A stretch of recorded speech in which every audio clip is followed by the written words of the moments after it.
As we spend more and more of our time interacting online, we find ourselves increasingly subject to some of the harms associated with this mode of communication.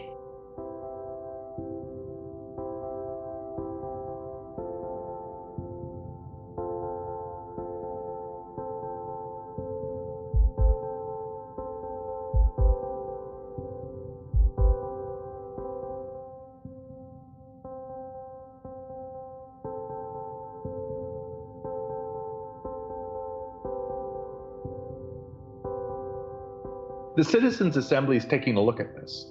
It's saying, are there better ways to regulate digital technologies and social media so that some of the harms associated with using these technologies are less prevalent? Like the rest of the country, we've had to adapt to running this process in the midst of the COVID-19 pandemic. When we log on together on one of the evenings or weekends and we watch all of those Zoom tiles pop to life, I can imagine in my head a map of the country with all of these little lights turning on. And it's kind of like pulling the country together in one room. Hey, my name is Fauzia Bajwa, and the subject matter that was mentioned is something that I've been interested in for a long time. I'm also very passionate about it. My name is Sarah Jane Debster. I live in Inuvik, Northwest Territories, and I work for the Northwest Territories Health and Social Services Authority. Je suis Christina Durnavelis, j'habite à l'Assomption, au Québec. Je suis conseillère en développement des talents. Okay, hi, my name's Tim Vining, and I work at Ontario Public Service Employees Union. I work in the area of employment equity. When I first began, the issues were, all I understood it to be was going to be some type of regulation of social media. My name's James Denny Jr., as a matter of fact, and I come from the community called Eel Ground First Nation. I felt that it was probably my duty as a Canadian to do my part and help if there's something that I could contribute. Well, Canada is a vibrant democracy, and we want to keep it that way. And when you see hate speech and polarization and denigrating information circulating online, that does impact our democracy, and we need to safeguard it. Je suis sensible aux groupes les plus défavorisés.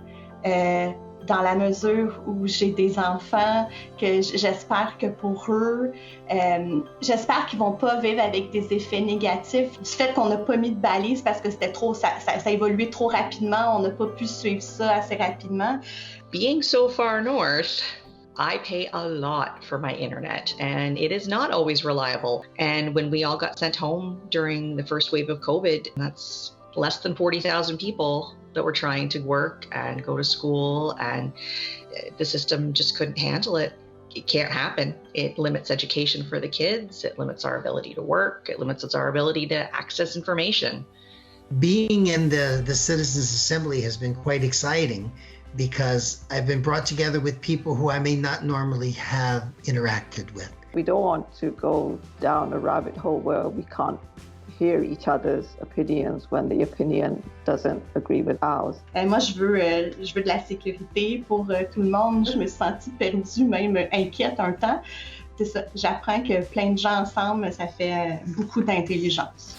Alors, il est important d'apporter un regard canadien sur ces problèmes et aussi d'apporter un regard qui tiennent compte enfin des opinions et de l'analyse que font les citoyens, non? Parce que ce sont eux finalement qui souvent subissent les contre-coups de cette littérature-là et qui peuvent mieux exprimer comment est-ce qu'on se sent et quel genre de solutions de réparation on cherche aussi à obtenir pour éviter ce genre de fléau.